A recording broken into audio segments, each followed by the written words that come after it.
આપણે પદ્મપુરાણના 48મા દિવસની કથાને આગળ વધારીએ।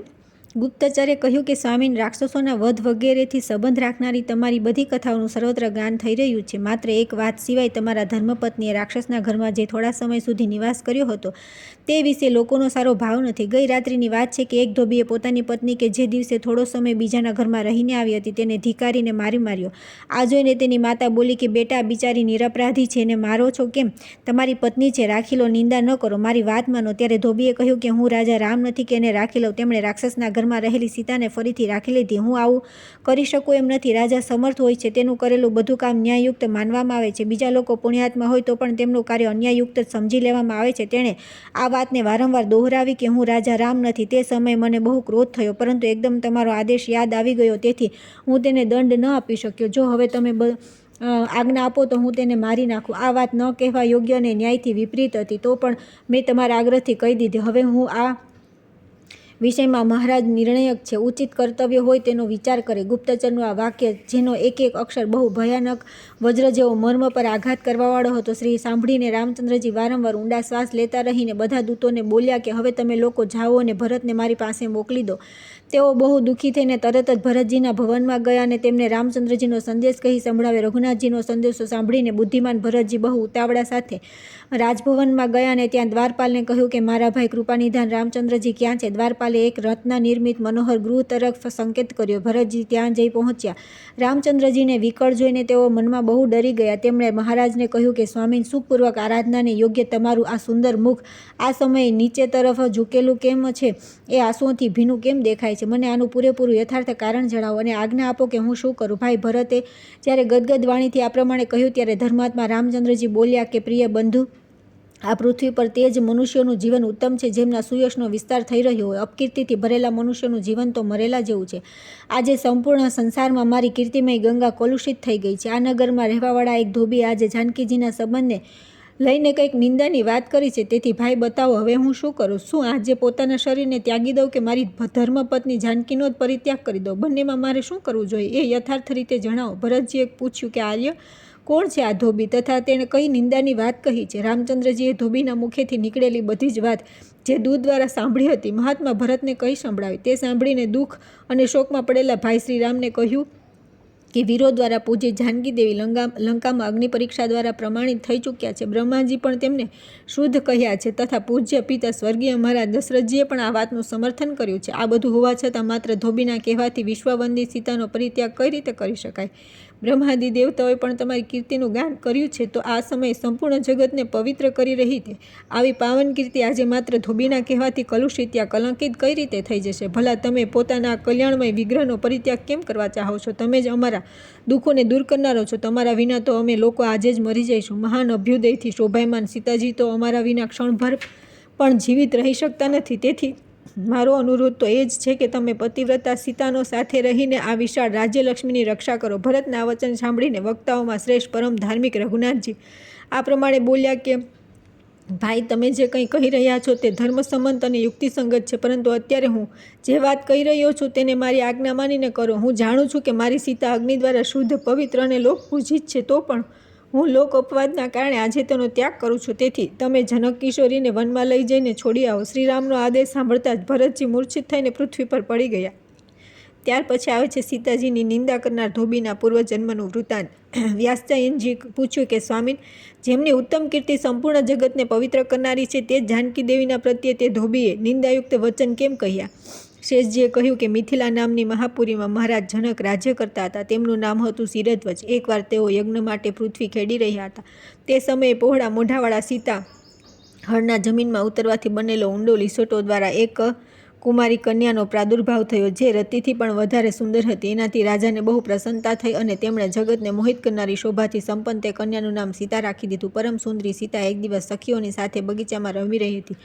ત્યાં તેમને શુક પક્ષીનું એક જોડું દેખાયું। તે બધું બહુ મનોરમ હતું। તે બંને પક્ષી એક પર્વતની ટોચ પર બેસીને આ પ્રમાણે બોલી રહ્યા હતા: પૃથ્વી પર શ્રી રામ નામથી પ્રસિદ્ધ એક બહુ સુંદર રાજા થશે। તેમની મહારાણી સીતા નામે પ્રસિદ્ધ થશે। રામચંદ્રજી બહુ બુદ્ધિમાન અને બળવાન થશે તથા સમસ્ત રાજાઓને પોતાના વશમાં રાખતા રહીને સીતાની સાથે 11,000 વર્ષો સુધી રાજ્ય કરશે। ધન્ય છે તે જાનકી દેવી અને ધન્ય છે તે શ્રી રામ, જે એકબીજાને પ્રાપ્ત થઈને આ પૃથ્વી પર આનંદપૂર્વક વિહાર કરશે. પોપટના જોડાને આ પ્રમાણે વાત કરતું જોઈને સીતાએ વિચાર્યું કે આ બંને મારા જ જીવનની મનોહર કથા કહી રહ્યા છે. એમને પકડીને બધી વાતો પૂછું એવો વિચાર કરીને તેમણે પોતાની સખીઓને કહ્યું કે આ પક્ષીઓનું જોડું બહુ સુંદર છે.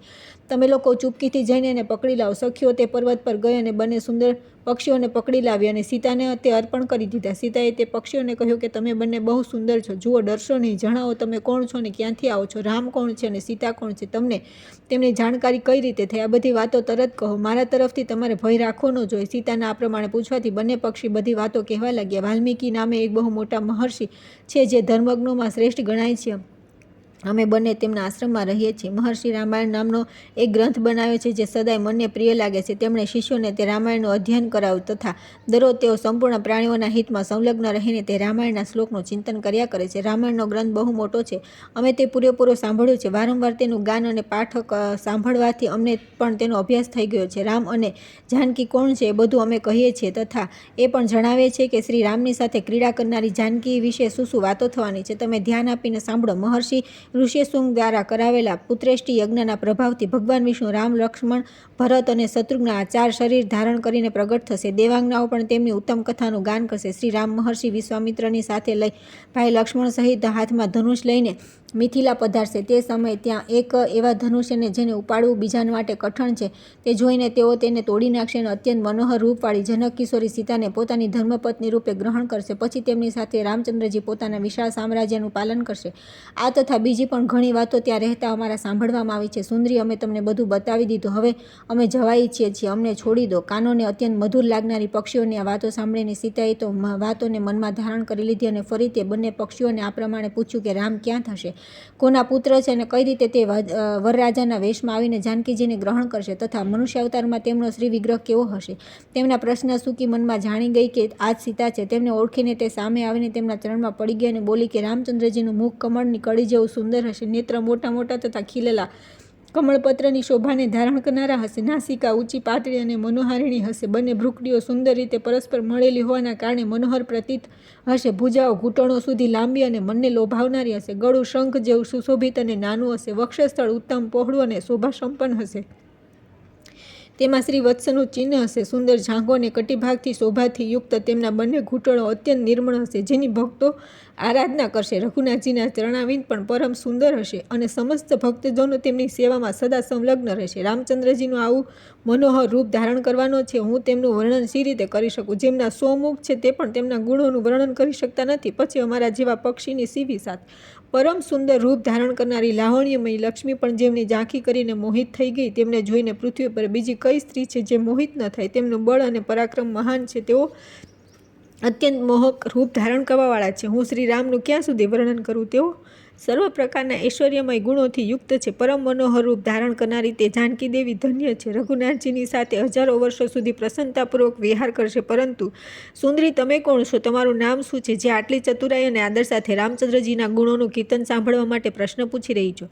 પક્ષીઓની વાત સાંભળીને રાજકુમારી પોતાના જન્મની લલિત અને મનોહર ચર્ચા કરતી રહીને બોલી કે જેને તમે લોકો જાનકી કહી રહ્યા છો તે જનકની પુત્રી હું જ છું. મારા મનને આકર્ષિત કરનારા શ્રી રામ જ્યારે અહીં આવીને મારો સ્વીકાર કરશે ત્યારે હું તમને બંનેને છોડીશ. એ સિવાય નહીં, કેમ કે તમે પોતાના વચનોથી મારા મનમાં લોભ ઉત્પન્ન કરી દીધો છે. હવે તમે ઈચ્છાનુસાર રમત કરતા રહીને મારા ઘરમાં સુખીથી રહો અને મીઠા મીઠા પદાર્થો જમો. આ સાંભળીને શુકીએ જાનકીને કહ્યું કે સાધ્વી, અમે વનના પક્ષી છીએ, વૃક્ષો પર રહીએ છીએ અને સર્વત્ર વિચર્યા કરીએ છીએ. અમને તમારા ઘરમાં સુખ નહીં મળે. હું ગર્ભિણી છું. પોતાના સ્થાન પર જઈને બચ્ચા પેદા કરીશ. ત્યાર પછી તમારી પાસે આવી જઈશ. તેના આવું કહેવા છતાં પણ સીતાએ તેમને ન છોડ્યા. ત્યારે તેના પતિએ વિનીત વાણીમાં ઉત્સાહિત થઈને કહ્યું કે સીતા, મારી પત્નીને છોડી દો. એને શા માટે રાખવાનો આગ્રહ કરો છો? શોભાને ગર્ભિણી છે, સદા મારા મનમાં વસેલી રહે છે. જ્યારે આ બચ્ચાને જન્મ આપી દેશે ત્યારે તેને લઈને તમારી પાસે આવી જઈશ. પોપટના આ પ્રમાણે કહેવાથી જાનકીએ કહ્યું કે મહામતે, તમે આરામથી જઈ શકો છો, પરંતુ તમારી આ પત્ની મારું પ્રિય કરનારી છે.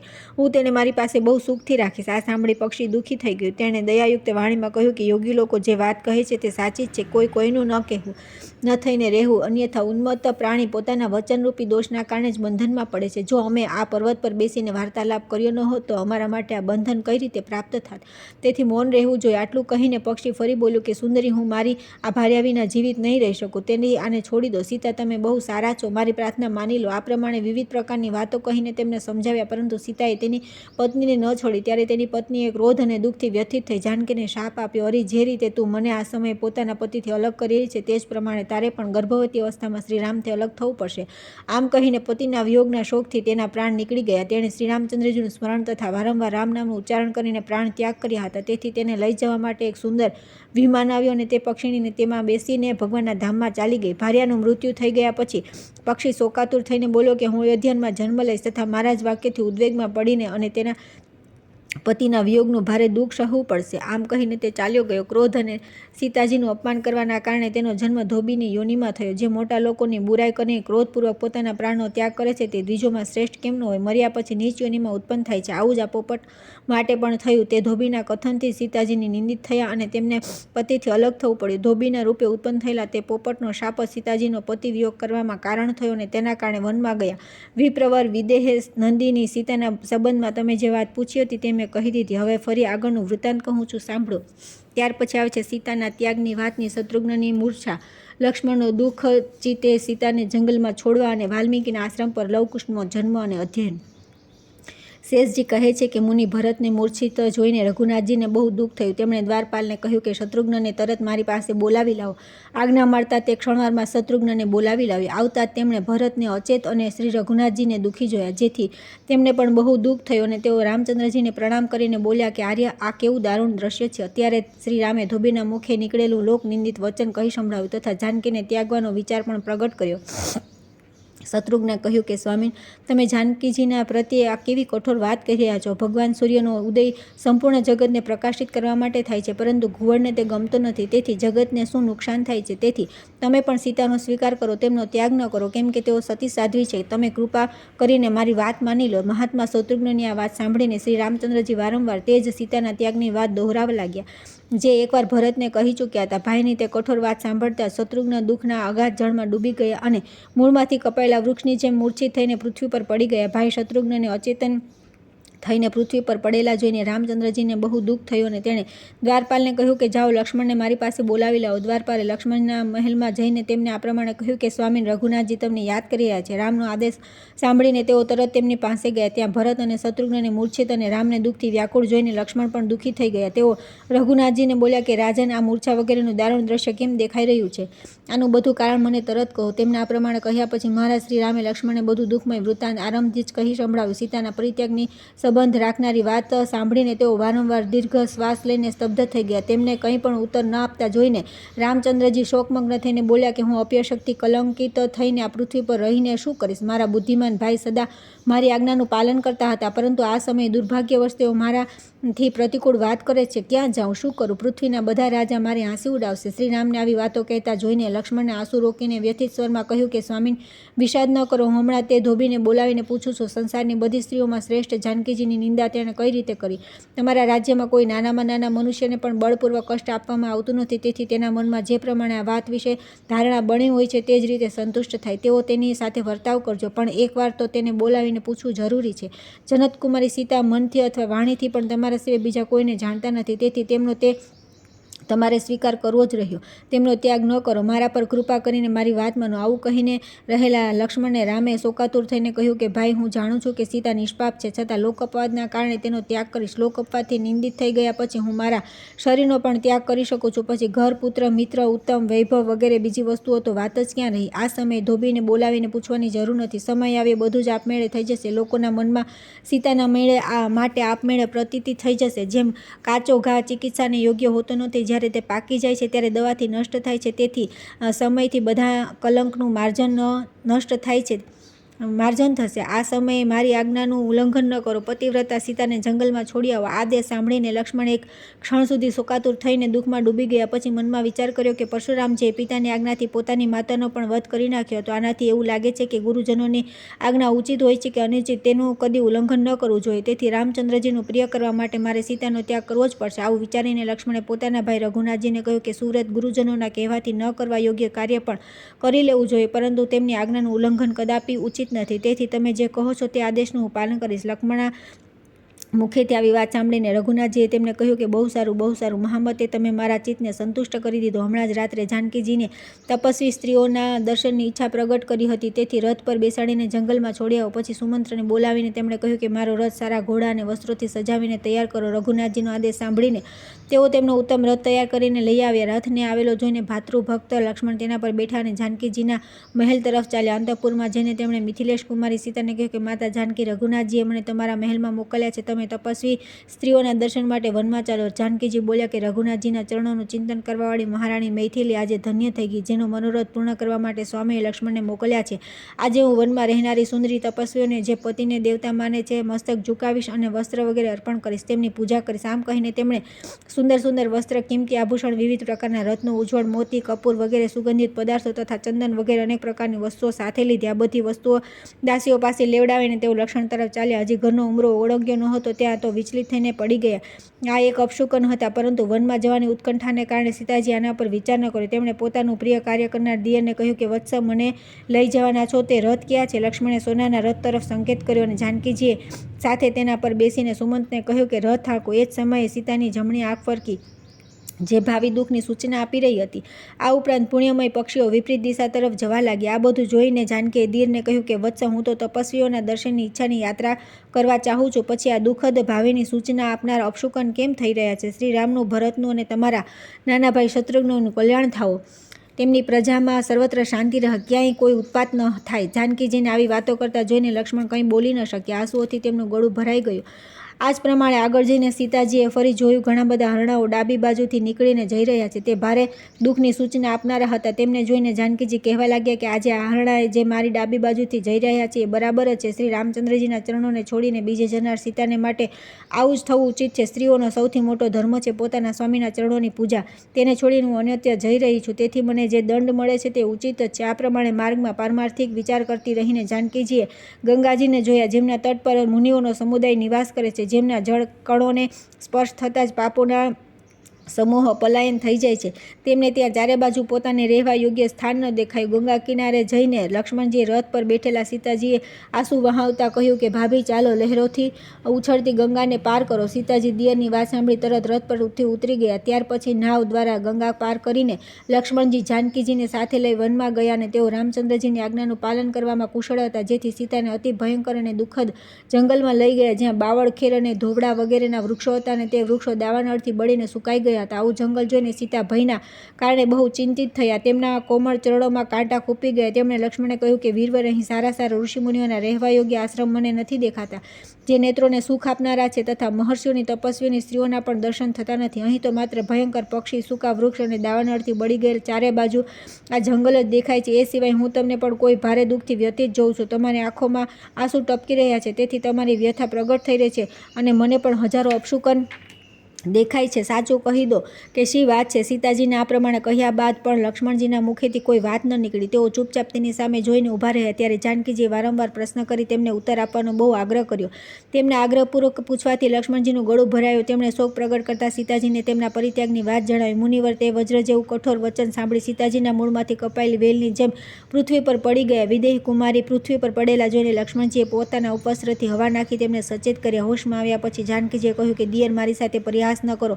મેં કોઈ પાપ કર્યું નથી. પછી રઘુનાથજી મારો ત્યાગ શા માટે કરે? તેઓ પરમ બુદ્ધિમાન અને મહાપુરુષ છે. મારો ત્યાગ કઈ રીતે કરી શકે છે? તેઓ જાણે છે કે હું નિષ્પાપ છું, છતાં એક ધોબીના કહેવાથી મને છોડી દેશે આવી આશા નથી. આટલું બોલતા તેઓ ફરી બેહોશ થઈ ગયા. આ વખતે તેમને મૂર્છિત જોઈને લક્ષ્મણજી વિલાપ કરીને રડવા લાગ્યા. જ્યારે ફરી તેઓ હોશમાં આવ્યા ત્યારે લક્ષ્મણજીને દુઃખ વ્યથિત અને ગળું રંધાયેલું જોઈને તે બહુ દુઃખી થઈને બોલ્યા કે સુમિત્રાનંદન, જાઓ, તમે ધર્મના સ્વરૂપ અને યશના સાગર રામચંદ્રજીને, તપોનિધિ વશિષ્ઠજીની સાથે મારી એક વાત પૂછજો કે નાથ, એવું જાણતા હોવા છતાં કે સીતા નિષ્પાપ છે, તેમ છતાં તમે મારો જે ત્યાગ કર્યો છે તે વર્તાવ તમારા કુળને અનુરૂપ થાય છે કે શાસ્ત્રજ્ઞાનનું ફળ છે? હું સદા તમારા ચરણોમાં અનુરાગ રાખું છું, છતાં તમે મારો ત્યાગ કર્યો તેમાં તમારો કોઈ દોષ નથી. આ બધું મારા ભાગ્ય દોષથી થયું છે. આમાં મારું પ્રારબ્ધ જ કારણ છે. વીરવર, તમારું સદા અને સર્વત્ર કલ્યાણ થાય. હું આ વનમાં તમારું સ્મરણ કરીને પ્રાણ ધારણ કરી રાખીશ. મન, વાણી અને ક્રિયા દ્વારા એકમાત્ર તમે જ મારા સર્વોત્તમ આરાધ્ય દેવ છો. હે રઘુનંદન, તમારા સિવાય બીજું બધું જ મેં મારા મનથી તુચ્છ માન્યું છે. હે દેવેશ્વર, દરેક જન્મમાં તમે જ મારા પતિ થાઓ અને હું તમારા ચરણોમાં ચિંતનથી પોતાના અનેક પાપોનો નાશ કરીને તમારી યોગ્ય પત્ની બની રહો, એ જ મારી પ્રાર્થના છે. લક્ષ્મણ, મારી સાસુઓને પણ આ સંદેશ કહેજો. માતાઓને અનેક જંતુઓથી ઉભરાતા આ ઘોર જંગલમાં હું તમારા બધાના ચરણોનું સ્મરણ કરું છું. હું ગર્ભવતી છું, છતાં મહાત્મા રામે મને વનમાં ત્યાગી દીધી છે. સૌમિત્ર, હવે તમે મારી વાત સાંભળો. રઘુનાથજીનું કલ્યાણ થયું. હું હમણાં જ મારા પ્રાણ ત્યાગી દેત, પરંતુ વિવશ છું. મારા ગર્ભમાં રામચંદ્રજીના તેજની રક્ષા કરી રહી છું. તમે જે તેમના વચનોને પૂર્ણ કરી રહ્યા છો તે સારું જ છે. એનાથી તમારું કલ્યાણ થશે. તમે રામના ચરણ કમળાના સેવક અને તેમને આધીન છો, તેથી તમારે આવું જ કરવું જોઈએ. સારું, હવે રામચંદ્રજી પાસે જાઓ. તમારો માર્ગ મંગળમય થાય. મારા પર કૃપા કરીને ક્યારેક મને યાદ કરતા રહેજો. આટલું કહી સીતાજી લક્ષ્મણજીની સામે જ અચેત થઈને પૃથ્વી પર પડી ગયા. તેમને મૂર્છિત જોઈને લક્ષ્મણજી ફરી દુઃખમાં ડૂબી ગયા અને વસ્ત્રના છેડાથી હવા નાખવા લાગ્યા. જ્યારે હોશમાં આવ્યા ત્યારે તેમણે પ્રણામ કરીને તેમને કહ્યું કે દેવી, હવે હું રામની પાસે જાઉં છું. ત્યાં જઈને તમારો સંદેશો કહીશ. તમારી નજીક જ મહર્ષિ વાલ્મીકીનો બહુ મોટો આશ્રમ છે. આમ કહીને લક્ષ્મણે તેમની પરિક્રમા કરીને દુઃખમગ્ન થઈને આંસુભીને આંખે તેઓ ત્યાંથી ચાલી નીકળ્યા. જાનકીજીએ જઈ રહેલા દિયર તરફ વિસ્મિત દ્રષ્ટિથી જોયું. તે વિચારવા લાગ્યા કે મહાભાગ લક્ષ્મણ મારા દિયર છે, કદાચ પ્રયાસ કરતા હોય. ભલા શ્રી રઘુનાથજી પોતાના પ્રાણોથી પણ વધારે પ્રિય મુજ પાપરહિત પત્નીનો ત્યાગ કઈ રીતે કરી શકે? આવો વિચાર કરતા રહીને તે આંખની પાપણ બંધ કર્યા વિના તેમની સામે જોતા રહ્યા. પરંતુ જ્યારે તેઓ ગંગાને સામે પાર ચાલ્યા ગયા ત્યારે તેમને પૂરો વિશ્વાસ થઈ ગયો કે ખરેખર મને ત્યાગી દીધી છે. હવે મારા પ્રાણ બચશે કે નહીં, એવા સંશયમાં પડીને તેઓ પૃથ્વી પર પડી ગયા અને તત્કાળ તે મૂર્છાને આધીન થઈ ગયા. તે સમયે હંસ પોતાની પાંખોથી જળ લાવીને સીતાના શરીર પર છાંટવા લાગ્યા. ફૂલોની સુગંધ લઈને મંદ મંદ વાયુ પ્રસરવા લાગ્યો તથા હાથીઓ પણ પોતાના સૂંઢમાં જળ લઈને ત્યાં આવીને ઊભા રહી ગયા, જાણે ધૂળથી ભરેલા સીતાજીના શરીરને ધોવા માટે આવ્યા હોય. એ સમયે સીતા હોશમાં આવી અને વારંવાર રામ નામનું રટણ કરતા રહીને બહુ દુઃખ સાથે વિલાપ કરવા લાગી. હા રામ, હા દીનબંધુ, હા કરુણાનિધાન, અપરાધ વિના મને આ વનમાં કેમ ત્યાગી રહ્યા છો? આ પ્રમાણે ઘણી વાતો કહેતા અને તે વારંવાર વિલાપ કરી અને આમ તેમ જોઈને મૂર્છિત થઈ જતા હતા. તે સમયે ભગવાન વાલ્મીકી શિષ્યોની સાથે વનમાં ગયા હતા. ત્યાં તેમને કરુણાજનક સ્વરમાં વિલાપ અને રડવાનો અવાજ સંભળાયો. તેમણે શિષ્યને કહ્યું કે વનની અંદર જઈને જુઓ તો ખરા, આ મહાઘોર જંગલમાં કોણ રડી રહ્યું છે? તેના સ્વર દુઃખભર્યા લાગે છે. મુનિના મોકલવાથી તેઓ તે સ્થાન પર ગયા જ્યાં જાનકીજી રામ રામનો પોકાર કરીને આંસુઓથી ભીંજાઈ રહ્યા હતા. તેમને જોઈને તે શિષ્યો ઉત્કંઠાવશ વાલ્મીકી મુનિ પાસે પાછા ગયા. તેમની વાત સાંભળીને મુનિ સ્વયં તે સ્થાન પર ગયા. પતિવ્રતા જાનકીએ જોયું કે એક મહર્ષિ આવી રહ્યા છે, જે મહાન તપસ્વી લાગે છે. તેમને જોઈને સીતાજીએ હાથ જોડીને કહ્યું કે વ્રતના સાગર અને વેદોના સાક્ષાત સ્વરૂપ મહર્ષિનો નમસ્કાર છે. તેમને આ પ્રમાણે કહ્યા પછી મહર્ષિએ આશીર્વાદ દ્વારા તેમને પ્રસન્ન કરતા કહ્યું કે બેટી, તમે તમારા પતિની સાથે ચિરકાળ સુધી જીવિત રહો, તમને 2 સુંદર પુત્ર પ્રાપ્ત થાય. બતાવો તમે કોણ છો? આ ભયંકર વનમાં કેમ આવી છો તથા શા માટે આ રીતે રડી રહી છો? બધું જ કહો, જેથી હું તમારા દુઃખનું કારણ જાણી શકું. રઘુનાથજીના પત્ની સીતાજી લાંબો નિશ્વાસ લઈને ધ્રુજતા કરુણવાણીમાં બોલ્યા કે મહર્ષિ, મને રઘુનાથજીની સેવિકા જાણો. હું વિના અપરાધે ત્યાગી દેવાઈ છું. આનું કારણ એ છે કે હું બિલકુલ જાણતી નથી. રામચંદ્રજીની આજ્ઞાથી લક્ષ્મણ મને આવીને અહીં છોડી ગયા છે. વાલ્મીકીજી બોલ્યા કે વિદેહ કુમારી, મને તમારા પિતાના ગુરુ સમજો. મારું નામ વાલ્મીકી છે. હવે તમે દુઃખી ન થાઓ, તમે મારા આશ્રમ પર આવો. પતિવ્રતે તમે એવું જ જાણો કે બીજા સ્થાન પર બનેલું મારા પિતાનું ઘર છે. સતી સીતાનું મુખ આંસુઓથી ભીનું હતું. મુનિના સાંત્વનાપૂર્ણ વચન સાંભળી તેમને થોડું સુખ મળ્યું. તેમના નેત્રોમાં આ સમયે પણ દુઃખના આંસુ છલકાઈ રહ્યા હતા. વાલ્મીકીજીએ તેમને આશ્વાસન આપીને તપસ્વી સ્ત્રીઓથી ભરેલા પોતાના પવિત્ર આસન પર લઈ ગયા.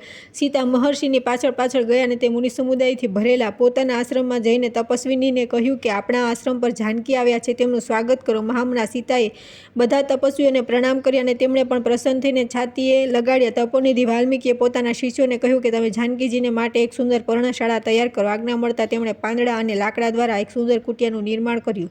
પતિવ્રતા જાનકી તેમાં નિવાસ કરવા લાગ્યા. વાલ્મીકી મુનિની સેવા કરતા રહીને ફળાહાર કરીને તેઓ ત્યાં રહેતા હતા તથા મન અને વાણી દ્વારા નિરંતર રામ મંત્રનો જપ કરતા હતા. યથા સમયે તેમણે 2 સુંદર પુત્રોને જન્મ આપ્યો, જે આકૃતિમાં રામચંદ્રજી જેવા તથા અશ્વિની કુમારો જેવા સુંદર દેખાતા હતા. જાનકીજીને પુત્રો થયાના સમાચાર સાંભળીને મુનિને બહુ પ્રસન્નતા થઈ. તેઓ મંત્રવેતાઓમાં શ્રેષ્ઠ હતા, તેથી તે બાળકોના જાતકર્મ વગેરે સંસ્કાર તેમણે સંપન્ન કર્યા. મહર્ષિ વાલ્મીકી તે બાળકોના સંસ્કાર સંબંધી બધા કર્મ કુશો અને તેમના લવો દ્વારા જ કર્યા હતા. તેથી તેમના નામ પર તે બંનેના નામ કુશ અને લવ રાખ્યા. જે સમયે તે શુદ્ધાત્મા મહર્ષિ પુત્રોનું મંગલ કાર્ય સંપન્ન કર્યું તે સમયે સીતાજીનું હૃદય આનંદથી ભરાઈ ગયું. તેમના મુખ અને નેત્ર પ્રસન્નતાથી ખીલી ઉઠ્યા. તે દિવસે લવણાસુરને મારીને શત્રુઘ્નજી પણ પોતાના થોડા સૈનિકો સાથે વાલ્મીકી મુનિના સુંદર આશ્રમ પર રાત્રે આવ્યા તે સમયે વાલ્મીકીજીએ તેમને કહી દીધું કે તમે રઘુનાથજીને જાનકીને પુત્ર થયાની વાત કહેશો નહીં, હું જ તેમની આગળની બધી વાત કરીશ. જાનકીજીના તે બંને પુત્રો ત્યાં મોટા થવા લાગ્યા. તે બંને બહુ સુંદર હતા. સીતા તેમને કંદ, મૂળ અને ફળ ખવડાવીને પુષ્ટ કરવા લાગ્યા. તે બંને પરમ સુંદર અને પોતાની રૂપ માધુરીથી મોહિત કરી દેનારા હતા. શુક્લ પક્ષની પ્રતિપાદા ચંદ્રમાની જેમ મનમોહક બંને કુમારોના ઉપનયન સંસ્કાર થયા. તેનાથી તેમની મનોહરતા વિશેષ રૂપે વધી ગઈ. મહર્ષિ વાલ્મીકીએ ઉપનયન પછી તેમને અંગો સહિત વેદ અને રહસ્યો સહિત ધનુર્વેદનું અધ્યયન કરાવ્યું.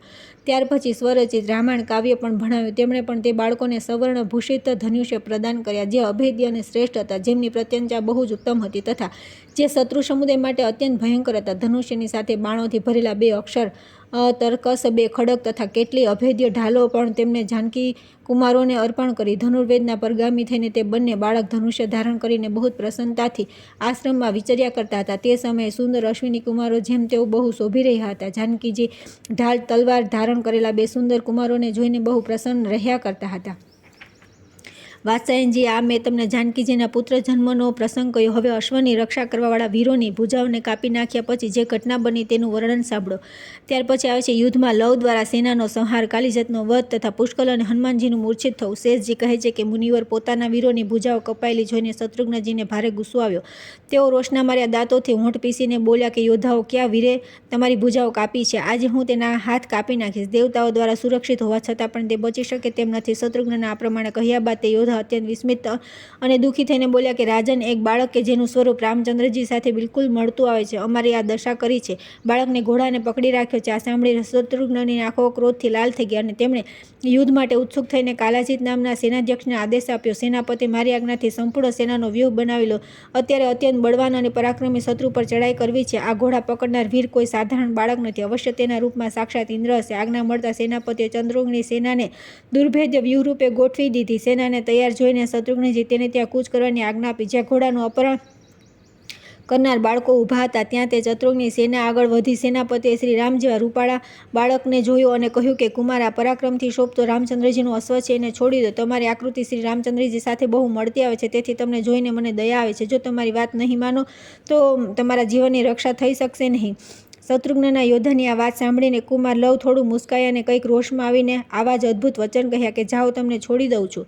રામચંદ્રજીને આ ઘોડો પકડાયના સમાચાર કહો. વીર, તમારા આ નીતિપૂર્ણ વચન સાંભળીને હું તમારાથી ડરતો નથી. તમારા જેવા કરોડો યોદ્ધા આવી જાય તો પણ મારી દ્રષ્ટિમાં અહીં કોઈ ગણતરી નથી. હું મારી માતાના ચરણોની કૃપા તે બધાને રૂના ઢગલા જેવા માનું છું, એમાં બિલકુલ સંદેહ નથી. તમારી માતાએ તમારું નામ જે કાળજીત રાખ્યું છે તેને સફળ બનાવો. હું તમારો કાળ છું. મને જીતી લીધા પછી તમે તમારું નામ સાર્થક કરી શકશો. કાળજીતે કહ્યું કે બાળક, તમારો જન્મ ક્યાં વંશમાં થયો છે? તમે ક્યાં નામે પ્રસિદ્ધ છો? હું તમારા કુળ, શીલ અને નામ અને અવસ્થા વિશે કાંઈ જાણતો નથી. આ ઉપરાંત હું રથ પર બેઠો છું અને તમે પેદલ છો. આવી સ્થિતિમાં હું તમને અધર્મપૂર્વક કઈ રીતે પરાસ્ત કરું?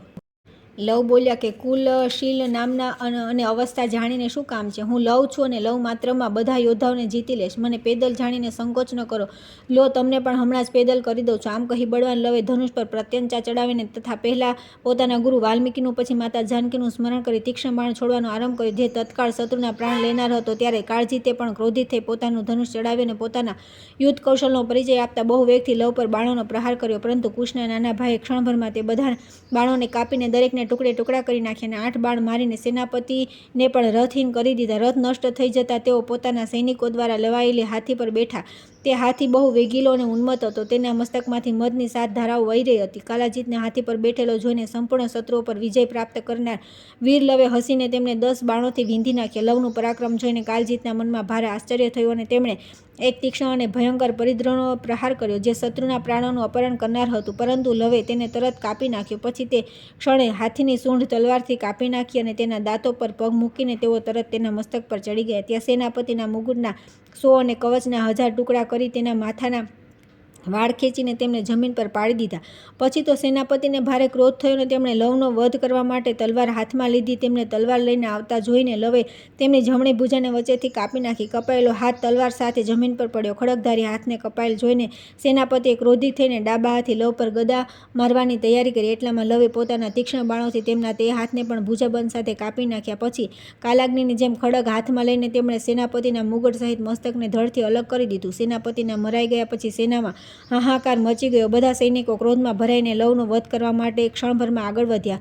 પરંતુ લવે પોતાના બાણ પ્રહારથી તે બધાને પાછળ ધકેલી દીધા. કેટલાય સૈનિકો છિન્ન ભિન્ન થઈને ત્યાં ઢગલો થઈ ગયા અને કેટલાય રણભૂમિને છોડીને ભાગી ગયા. આ પ્રમાણે સંપૂર્ણ યોદ્ધાઓને પાછળ ધકેલીને લવ બહુ પ્રસન્નતા સાથે સેનામાં ઘૂસી ગયા. કોઈના હાથ, કોઈના પગ, કોઈના કાન, કોઈનું નાક તથા કોઈનું કવચ અને કુંડળ કપાઈ ગયા. આ પ્રમાણે સેનાપતિ મરાઈ જવાથી સૈનિકોનો ભયંકર સંહાર થયો. યુદ્ધમાં આવેલા પ્રાય બધા વીર માર્યા ગયા, કોઈ પણ જીવિત ન રહ્યું. આ પ્રમાણે લવે શત્રુ સમુદાયને પરાસ્ત કરીને યુદ્ધમાં વિજય મેળવ્યો તથા બીજા યોદ્ધાઓના આવવાના આશંકાથી ઊભા રહીને પ્રતીક્ષા કરવા લાગ્યા. કોઈ યોદ્ધા ભાગ્યવશ તે યુદ્ધમાંથી બચી ગયા. તેમણે શત્રુઘ્નની પાસે જઈને રણભૂમિમાં બધા સમાચાર કહ્યા. બાળકના હાથે કાલાજીતનું મૃત્યુ તથા તેના વિચિત્ર રણકૌશલનું વૃત્તાંત સાંભળીને શત્રુઘ્નને ભારે આશ્ચર્ય થયું. તેઓ બોલ્યા કે વીરો, તમે લોકો છળ તો નથી કરતા ને તમારું ચિત્ત તો ઠેકાણે છે ને કાલાજીતનું મૃત્યુ કઈ રીતે થયું? તેઓ તો યમરાજના માટે પણ દુર્ઘસ હતા. તેમને એક બાળક કઈ રીતે પરાસ્ત કરી શકે? શત્રુઘ્નની વાત સાંભળીને લોહીથી લથબથ થયેલા તે યોદ્ધાઓ કહ્યું કે રાજાનો અમે છળ કે ઉપવાસ કરતા નથી. તમે વિશ્વાસ કરો, કાલાજીત મરાઈ ગયા એ વાત સાચી છે અને તે લવના હાથે જ થયું છે. તેનું યુદ્ધ કૌશલ અનુપમ છે. તે બાળકે સંપૂર્ણ સેનાને ધમરોળ કરી નાખી છે. હવે પછી જે કાંઈ કરવું હોય તે ખૂબ સમજી વિચારીને કરો. જેમને યુદ્ધ માટે મોકલવા હોય તે બધા શ્રેષ્ઠ પુરુષ હોવા જોઈએ. તે વીરોની વાત સાંભળીને શત્રુઘ્ને શ્રેષ્ઠ બુદ્ધિવાળા સુમતિને યુદ્ધના સંદર્ભમાં પૂછ્યું, મંત્રીવર, શું તમે જાણો છો કે કયા બાળકે મારા ઘોડાનું અપહરણ કર્યું છે? તે મારી સંપૂર્ણ સેના કે જે સમુદ્ર સમાન બહુ વિશાળ હતી તેનો વિનાશ કરી નાખ્યો છે. આગળની કથા આવતીકાલે.